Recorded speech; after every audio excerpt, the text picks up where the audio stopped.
My grandfather, he worked at Bufflin. My dad was at Hooker Chemicals. Yes, 3 generations of people working down in the Tide Flats. I was one of the last of a generation of guys that we called the high schoolist. That was my introduction to the waterfront in 1991.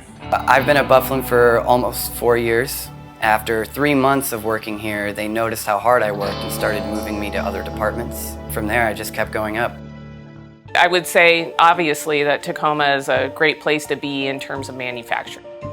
We have such great access to freeways and railways and all the reasons why the port should and is and can succeed in the future. As long as we protect those lands and protect that opportunity, I don't have to worry about moving because I think Port of Tacoma will do well. I mean, when you work hard and you see the outcome of your work right in front of you and see it working, or a door built or a machine working, it's gratifying. PAPCO here specifically just gave me a tremendous amount of opportunity to figure things out in my own way. And I think there's not a whole lot of situations where you get those types of opportunities.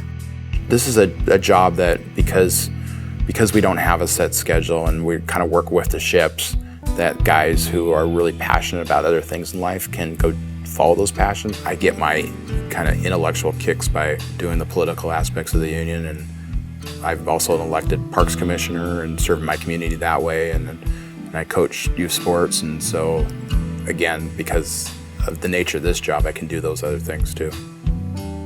A lot of people, their careers often take them to other locations away from their family, and both my parents were big supporters of me, and I looked up to both of them, and so I'm literally 5 miles away from them. I find myself very fortunate that I've been able to stay close.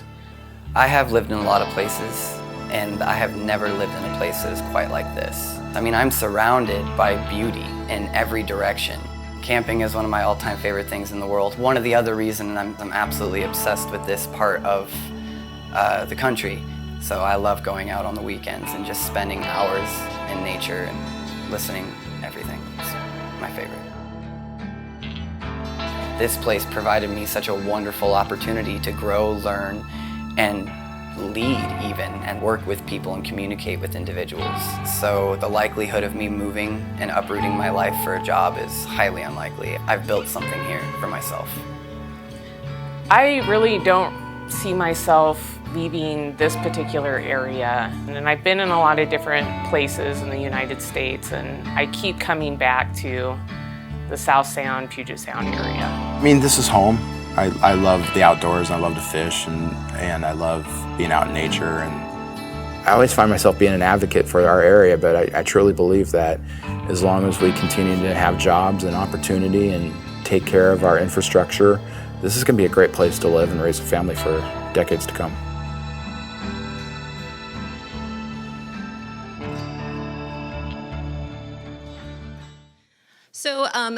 So that video was made by students from the University of Washington Tacoma campus. And what I was so amazed by with that video was that I gave them very little direction. They had gone out into the Tacoma Tide Flats and had talked with businesses, with people who work down there.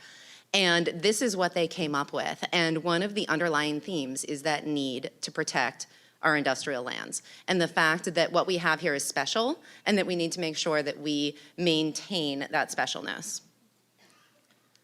So the Manufacturing Industrial Council for the South Sound is about 1.5 years old. We were formed for a number of reasons, but one of the main ones was that we needed to make sure that people knew that this was still a place for jobs.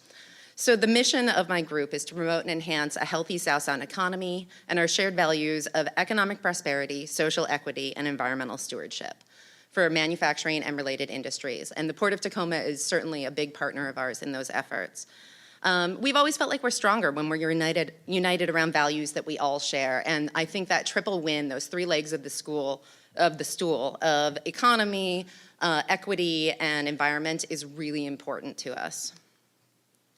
So a lot of the work support for it, informing public debate with fact-based research and data, and engaging the manufacturing, industrial, and maritime community.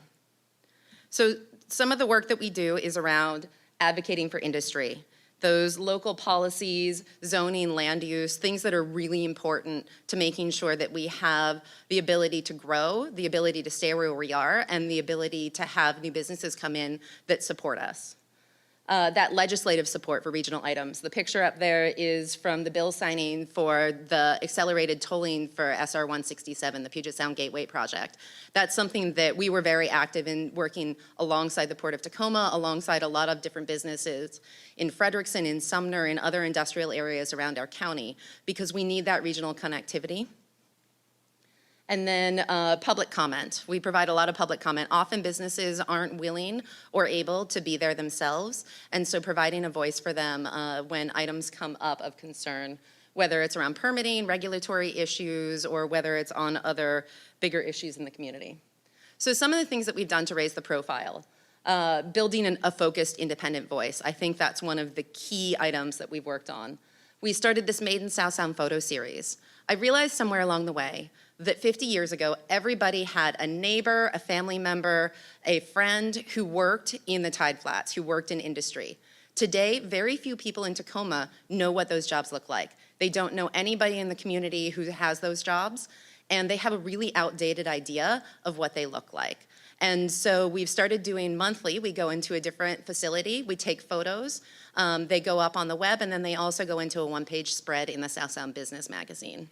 And that's really around just trying to make sure that people understand what the modern face of manufacturing is and maritime and heavy industry. So the big question was, why now? At its core, it's really that the maritime, manufacturing, and industrial community needs a unified voice.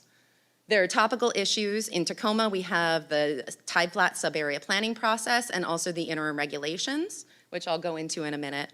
And then on a more broad level, we have all of these pressures on industrial lands. In particular, we face a lot of issues with residential encroachment because we're a fairly urban port district. So here's a map of the Tacoma Tide Flats area. So if you notice, I've been referring to the Tide Flats, not the Port of Tacoma. A lot of people use those two words interchangeably. Everything that you see on this map that is light blue or dark blue is the Port of Tacoma and Northwest Seaport Alliance. That's about 50% of the land area. Everything that's in light green is privately owned and operated, so that's the other 50% of the Tide Flats area. Within that area, we have 203 businesses. We have everything from manufacturing, heavy industry, we have fueling, we have all sorts of different supportive businesses that are part of the network. We have transloaders, we have freight forwarders, we have people who sometimes are port related, sometimes are not. We have a lot of family wage jobs down there. Directly, we have 19,635 jobs down there. The average wage is about $72,000 a year. And when you look statewide, we have a 3.2 multiplier, which means that for every job that's in the Tide Flats, we support about 3.2 jobs across Washington State, over 62,000 jobs. So one of the really interesting things is that when I stepped into this role, nobody had ever quantified the other 50%. The Port of Tacoma has been fantastic at regularly looking at their economic impact, how many jobs they have, but nobody had ever taken a look at the other 203 businesses that were down there. Nobody had even counted how many businesses there were down there. When we look at the economic impacts, we just got this study back from the Center for Business Analytics at the University of Washington Tacoma campus. And when we combine the economic impacts with the Port of Tacoma's most recent economic impacts, we're looking at $14.6 billion regional impact from between marine cargo operations, port tenants, and industry that's down in that area. When you look at local and state sales taxes, $223 million that's going into all sorts of different infrastructure funding, general funds, all of the other things that we need to support ourselves. So the real reason I'm here is to talk about the pressures on industrial lands. So the main three that I've kind of identified in our area is first growth. We have population growth that's leading to residential encroachment. Land value is going up, and as we move forward, we have people who are moving closer and closer to our industrial lands. So in Tacoma, we have a number of developments that were built, one that used to be a gravel mine on the slopes in northeast Tacoma. And people bought these houses, they're beautiful houses, great views, and one day they all woke up and said, there's a port there. And those have been really vocal neighbors of ours in recent years. They were really shocked to discover that a port operates 24 hours a day and that other businesses down there operate 24 hours a day. We have a steel recycler that happens to be located directly below them. They chop up cars and load them onto ships. So they do that 24 hours a day. Sometimes that's not the most quiet activity. So there has been a lot of fighting between the community and the businesses and trying to navigate what that looks like. You know, some of the things that we've seen happen, for example, the steel recycler, they built I call it the wall. It's 20 feet tall, they call it a fence, but it's a 20-foot tall wall that surrounds their property now on the land side. And that's really to try to limit the amount of noise that travels from their business. There's still a lot of efforts to try to make sure that they can only operate during daytime hours. And I would say that recently we had another business that moved in, not in the Tide Flats area, but in another industrial area in Tacoma, that picked this land. They're another metal recycler. It's an allowed outright use. And people from the Northeast Tacoma neighborhood, which is nowhere near this, complained about it during the permitting process. And that one now has limited hours of operation. So nothing can come or leave from that facility and no work can happen between, I think it's 7 a.m. and 6 p.m. And that's something that really concerns me. When you think about the fact that you now have a business, something that was allowed outright on a heavy industrial zoned area, that now is being limited. And not only that, their trucks can't come and go. So now you have trucks that are on the road in peak times that are adding to all of the issues with congestion that we already have in our region. The trucks, they really, really tried and asked to see if they could have trucks come and go outside of that, but they were worried about the noise that would do in the surrounding neighborhood area. So there's also environmental concerns. People are worried about remediation that has or hasn't happened and how well that's been done, sustainability, and there's now this new focus on climate change and what that means for the future of our tidelands areas and areas where if you're talking about sea level rise and all of these other things, what does that look like? How are you going to decide about permitting in the future if you think that the water might be 6 inches higher than it is today or a foot higher than it is today?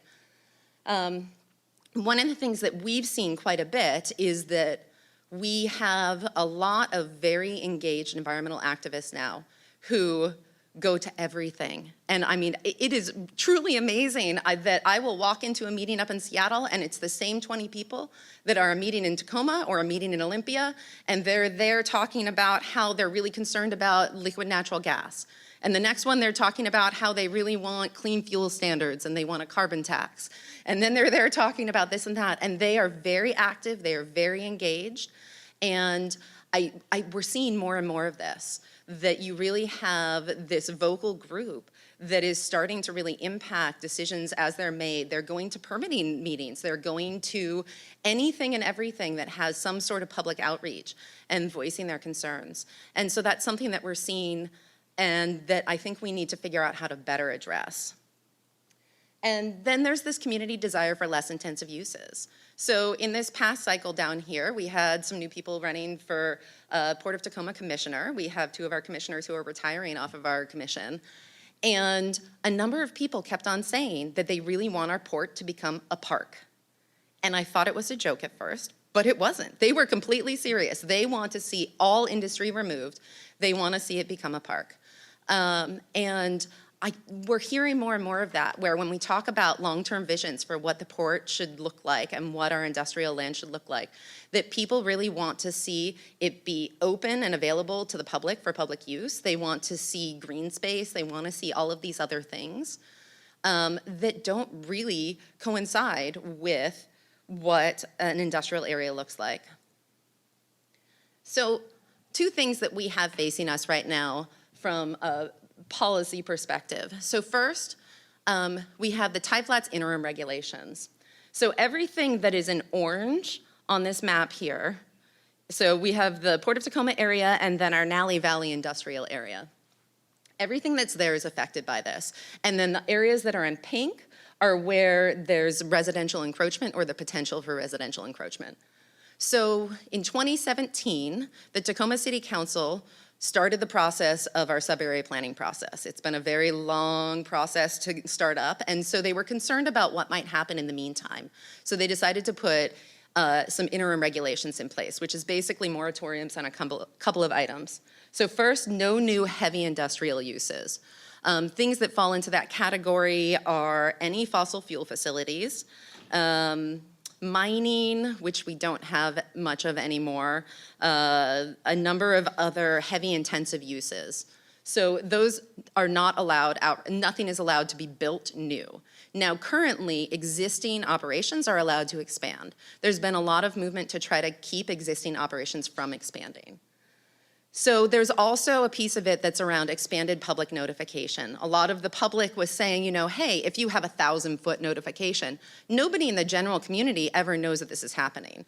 We need something that's much larger because it's only neighboring businesses. You know, 1,000 feet, you might still be on your same property there. You know, and the surrounding properties, there's maybe one other business that's going to get this notification. So there's a much larger expanded notification area. So what that means is we have a lot more people who are learning about things earlier on and who are getting engaged at an earlier point. Often it's community members who are concerned about changes that they see happening and would desire less intensive uses. And so that's an ongoing theme that we have at a lot of our public meetings. Also, no new non-industrial. One of the things that they discovered was that a lot of non-industrial uses were being built in our industrial lands. And so that, for us, is something that I totally consider a win, that acknowledgement of the fact that we need to preserve those industrial lands for industrial uses and that we're not letting other things move into it. And then the last is no new residential development in that pink area there. So that's a steep slope there. It's a hillside that's wooded. It's a place where normally you wouldn't have seen development happen anyway. But as we have less and less available residential land, people are building in places where it used to be more expensive. And so there's a halt that no new housing development can be built along that slope until it gets figured out. So then we have our sub-area planning process. So I put up here just what a sub-area planning process does. It's a shared long-term vision. Now in Tacoma and with this sub-area planning process, we have a pretty unique situation, which is that the Tacoma Tide Flats area has a number of governmental partners who all have bits and pieces of it. So 3 of them came together, being the Puyallup Tribe of Indians, the Port of Tacoma, and the City of Tacoma. And when the 3 of them got to the table, they decided that they needed to bring 2 other partners to the table, which is the City of Fife and Pierce County. So the sub-area planning process has 5 governmental agencies, organizations, working together on trying to set the future vision for what our tide flats are going to look like. If you imagine taking 2 elected officials from each of those 5 entities who are representing the other 7, 9 elected officials that are on theirs, it becomes really difficult. There are a lot of opposing viewpoints, there are a lot of concerns, sometimes within the same organization even. People aren't quite sure how to move forward. So we're at a really exciting point right now, which is that after a year and a half of working on pulling this together and moving forward, they have formally selected a consultant to move forward with this. So the consultant has been selected by the steering committee, which is made up of those 5 agencies. And they're in the process right now of negotiating with the consultant and getting that deal signed. So we're looking at Q1 next year that the sub-area planning process will actually begin.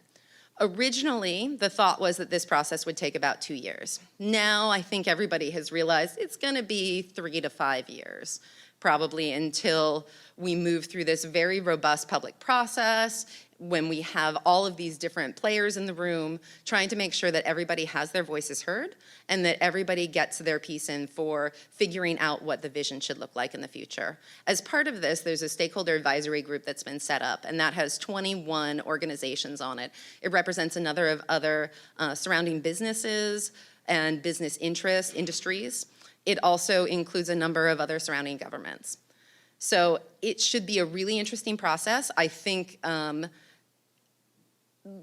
figuring out a shared vision for what our industrial land looks like in a waterfront environment is going to produce some really fascinating results, and I'm excited to see as we move forward, and more so, I'm excited to not go through renewing the interim regulations every 6 months. Because right now, we have to, every 6 months, go back to the Tacoma City Council and decide whether they're going to keep the existing interim regulations or whether they're going to strengthen them or expand them.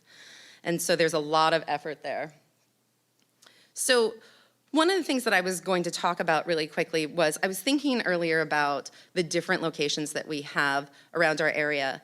And I'll go back real quickly to this map here. So a lot of businesses, when they think about locating around the Port of Tacoma, go to that primary orange area that's in the manufacturing industrial center there.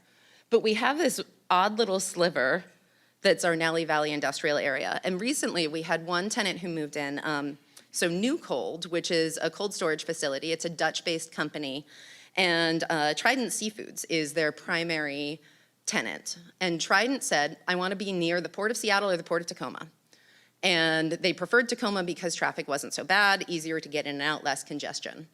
So they started looking around at available sites. They looked at some sites within the Port of Tacoma area and discovered that the cost is high because you're waterfront adjacent, and that they didn't really need to be there. So they ended up picking a site in a place that honestly I didn't even realize was zoned industrial until this building started getting built there. It's right next to the Tacoma Municipal Dump. And so it's wrapped around, not in a primary industrial area, but they have a new 130-foot cold storage facility that's roboticized.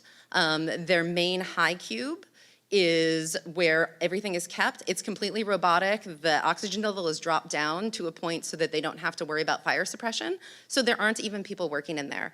So it's a really fascinating thing to me that as we see some of this that's happening. And part of the reason why they designed that was because it takes up less land area. Because in a lot of European nations, you don't have that much available land area. So I think that we're going to see a lot of that creativity moving forward. But with that, I will say thank you and pass it along to Jordan, and then we'll leave time for questions.